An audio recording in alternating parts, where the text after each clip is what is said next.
Luka was not going to re-sign, so you're looking for little things to nitpick. Star generational players don't get judged that way. They just don't.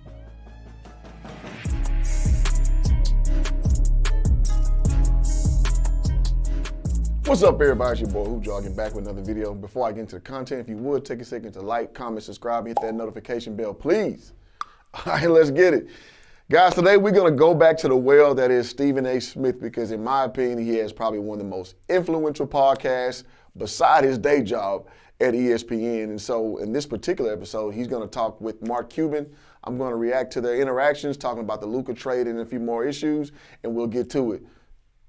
The most obvious question you have ever been asked, because we all know the answer. If Mark Cuban is still the owner for the Dallas Mavericks, majority and otherwise, is Luka Dončić in LA or is he still in Dallas? I think he's here, yeah. Could you have ever imagined yourself trading Luka Dončić? No. Can you explain why the hell they came to that conclusion? I don't know. You still don't know? I've heard, Nico is, I've heard what Nico said. All right, stop it real quick. And they align. Yeah, so the thing is, now Dallas basically was a franchise that had no real identity forever. Now, they had the Jason Kidd era, the Jamal Mashburn era, and then before then, the Roland Blackman era.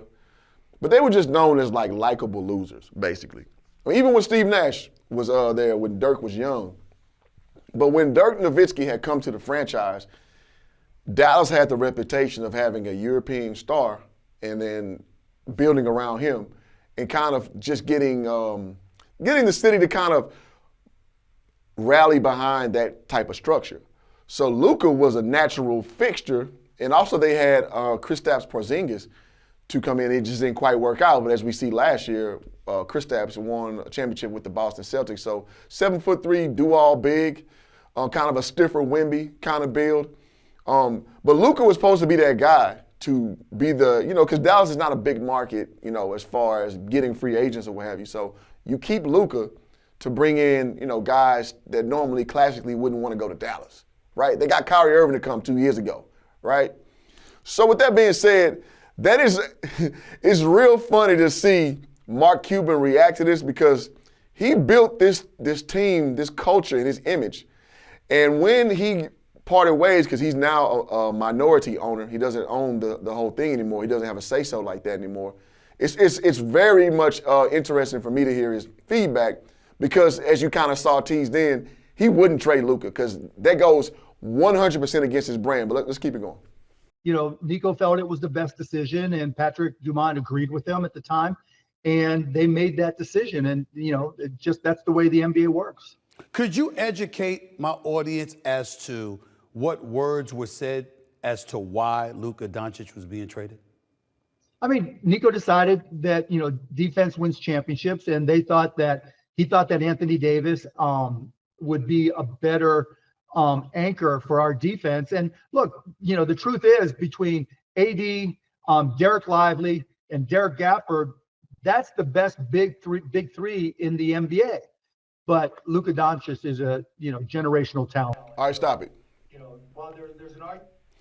Now, this is something that we got to be two-dimensional and three-dimensional thinking. So from a two-dimensional standpoint, it's kind of what Mark Cuban is alluding to. Does it make basketball sense to bring in AD for Luka? Absolutely, because we watched the Mavericks play in the finals. We just talked about the Celtics winning, and they had two good interior bigs with Derek Lively Jr. and Gafford.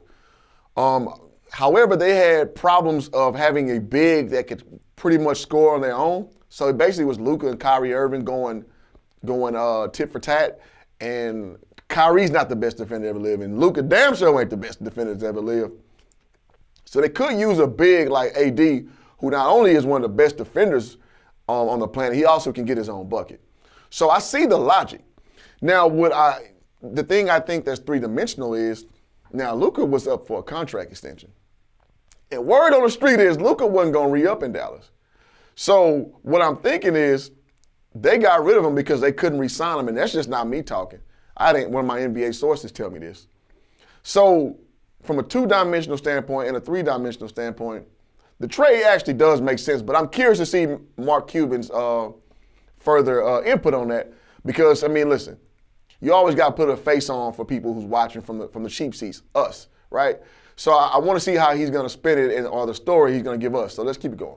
Upon hearing the news that this generational talent, 6 years younger than the talent that you was bringing in, although Anthony Davis is a big-time player, what was your immediate reaction in the moment when you were first told the news? I was like, you're asking me, right? This isn't done. And he was like, no, it's done.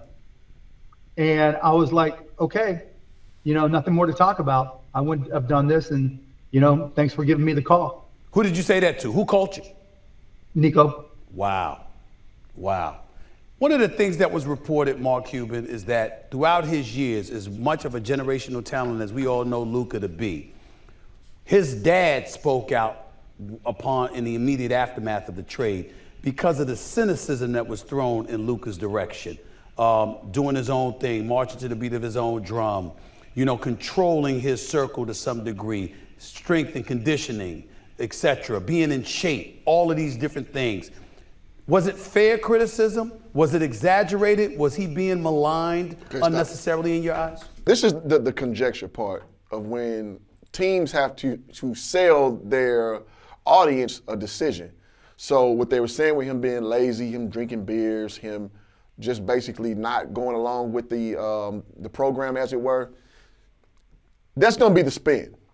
Because, listen, all that stuff aside, got them in a doggone championship game, series for that matter, the year previous. So we all know the backstories of the athletes like Dennis Rodman, who, they would let him go to Vegas and kind of sow his royal oats and then rein him back in for the playoffs.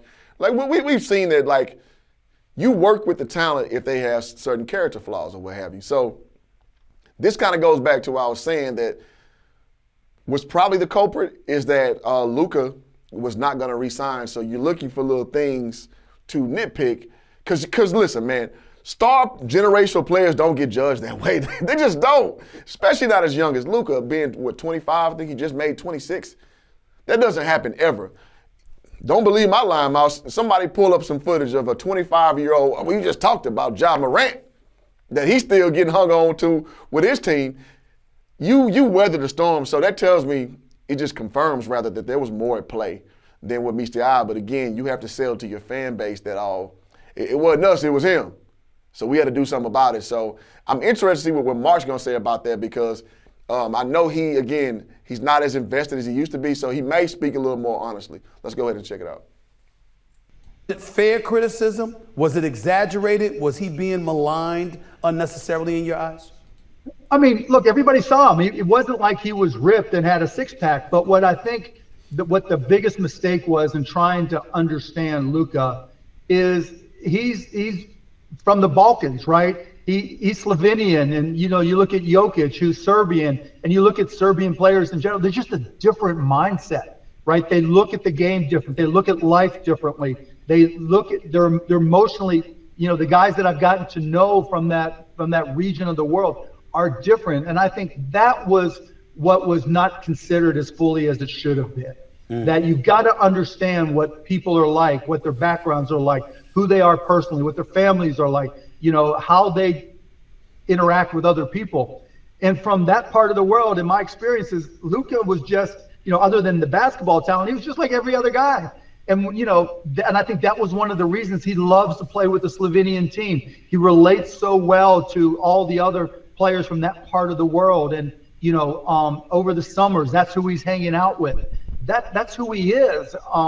And so I don't think that we truly took the time to understand that. And I think that really led to this decision, and that really underpinned this decision, that lack of attention to that issue. And I think here we are. Mark, educate us when you say. All right, now what Mark Cuban is saying is 100% correct. Guys on that side of the water, they just are different. How do you know that, Hoop Jargon? Because when I played ball overseas, one of the biggest adjustments for me was to adapt to European male personality. Like, I had two teammates from Canada, And so we kind of stuck together because we share the same, pretty much culture. They're from Toronto. Shout out to Shane and Drew. But when I was over there, I didn't like them dudes. Like, they just are different. Like, they like taking showers together, no diddy, and just, like, they like to kind of, they like to touch you a lot. Like, oh, Cleve, oh. Like, it's a different, whole different culture. And so, and those dudes used to, like, miss practice to go, like, watch a soccer game. And me, I'm just looking at this like, what the hell is this? Why are we missing practice to watch soccer? But that's big to them. As soon as we leave practice, they go to the bar and go get, go drink and stuff. Like, even my teammates in Germany used to drink beer, like, in the shower. Like, while they showering up, everybody has a beer. They said there's a German tradition. I like, I guess. No, actually, my coach, shout out to Coach Pred, he says that that's an American tradition. I was like, I ain't never seen it like that. But they're just like that, right? So with Luka bringing that stuff over here is foreign, literally, to the culture that's here. But I can see what Mark Cuban means because, yeah, like Jokic, look at when he won a championship. He just went home. He didn't give a shit about the damn parade. He didn't give a shit about going on those sports shows. Him and his brothers went home. They asked him, what you gonna do next? He said, I'm going home. He meant it.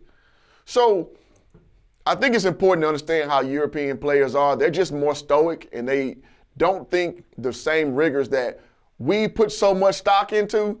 They don't do the same thing, like being in shape and being all cut up. Look at Jokic, he ain't got a muscle on him. Probably gonna win his third MVP, right? So that's just how they are, man. So I think that was a very salient point by Mark Cuban because, yes, when you deal with those European players, they just cut from a different cloth, man. Let's keep rolling. They've underpinned this decision, that lack of attention to that issue, and I think that's here we are. Mark, educate us when you say he was a bit different. Not so much about him, but about those players from Europe compared to American players, and you say he's a bit different. Folks needed to understand that kind of thing.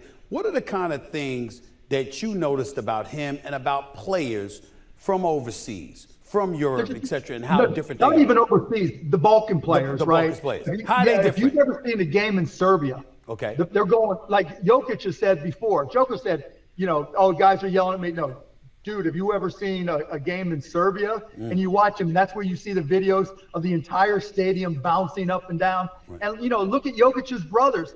They're aggressive, right? They don't put up with anything. When we had Boban was a big teddy bear, but he could be aggressive too on the court. And so just that mindset that when you're on the court, your intensity is at a different level, and you see that with Jokic, you see that with Luka, you see that with other players, and that historically has been who they are. And you have to understand where people are from in the world. That culture, the culture you grow up in makes the difference to who you are as an athlete, as a professional in any sport, and as a business person for that matter. Is that good for the NBA in this? Again, spot on. So when I first arrived to Portugal, we played in this little scrimmage game, and I kid you not, two of my team, a teammate and an opponent, they got in a full-fledged fight. No technicals called. Nobody ejected. They just broke them up. We waited a minute and we was right back at it. If I'm lying, I'm flying. They just different over there. They're very physical because they're not as athletic. So you're going to have them kind of leaning on you a little more, and they'd like to kind of play a little dirtier because they can't make up for the foot speed.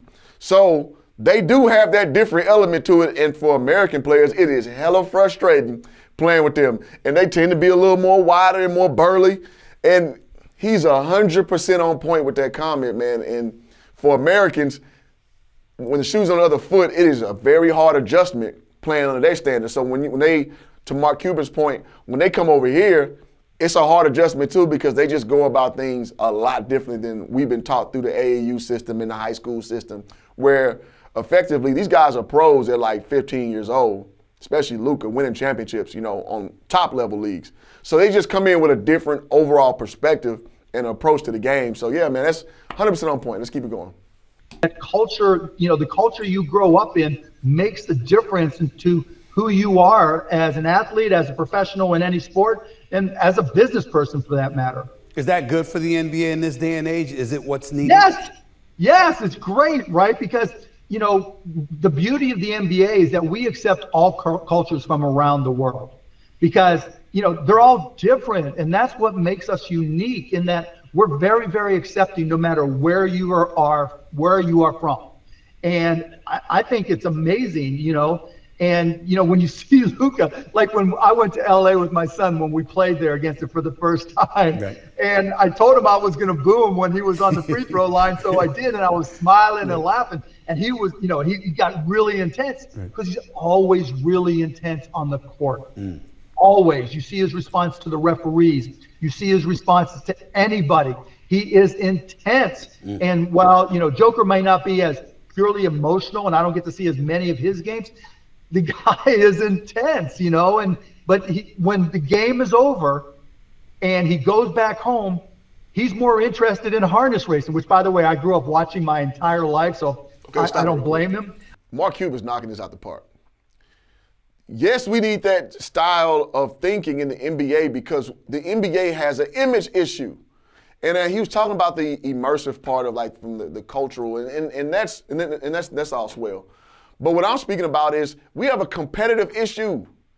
People don't want to watch this shit because it seems like everybody on the same team. It seems like everybody got the same agent. They all want to join up. They all want to be cool and hang out and work out together. Whereas the NBA, at least my era, the old head era, we liked it when it seemed like they hate each other's guts. We remember when Pip dunked on Patrick Ewing and, kind of put his, in his face. We remember Sean Kemp dunking on old buddy and pointing out that's what makes people like sports. And it seems like it's gotten too collaborative, right? So one thing that the NBA has adopted was having the cup games, or wherever, Lakers won last year, I think the Bucks won this year, because they do that overseas. So Luka, he knows how it is to play in EuroLeague, right? So those little sub-championships meant a lot to European players. And they're trying to bring that over here because, look again, the All-Star game, they come up with a new damn format every 2 weeks because the scores end up being 202 to 246 or whatever. I'm just being hyperbolic, but not so much really, though. The scores are ridiculous because it seems like these dudes don't want to compete. They want to be friends. So we need more guys like that from that European culture where it's like, listen, man, we can be friends after the court. After the game. But while we're on the court, it's all business. It's all business. And I would love to see more of that mentality come back to the NBA. It's not like it's something foreign. It used to be a part of the game. So I want that to come back personally because I think it's going to provide for a better product. Let's go. And you've got to accept those differences in players from that part of the world. And I think that was part of our mistake. Well, listen, the way you describe Luka and players from that part of the world, it sounds a lot like Mark Cuban, and I don't recall you being born in the Balkans. Your intensity level, but let me you're just known tell you, for it. But go ahead. Let me just tell you, one grandparent's from Lithuania. Okay. Multiple from Ukraine. Okay. One, so I got that in my blood, Stephen A. I got you. Absolutely. All right, y'all, so that's the end of the video. I'm not going to lie. I came in fresh. I didn't want to see none of it, and I love that video because I guess the overarching theme is how the European mentality has literally taken over the NBA. We're looking at the last participants past the Golden State Warriors era. There's been a lot of foreign-born talent that's come over here and taken this league over with Giannis Antetokounmpo, with Luka, with Jokic, so on and so forth. We talked about Porzingis earlier. So that mentality is just different. They about all business. Look at a Giannis quote. He always talking about all he care about is basketball. He don't care about all that extra stuff, man, right? So I think it's a good thing, and I'm really glad that Stephen A. got to sit down with Mark to kind of give a little more insight on the trade and insight about why the European style is kind of taking over. So, it's good content to take in. But, man, thank y'all for tuning in, man. Again, hit that like button. Subscribe if you're new. Get in the comments. Tell me something if you think was wrong with what Cuban says. You think it should be a little more Americanized, or if you agree. I want to hear that too. So the next video, we'll holler at you. Peace.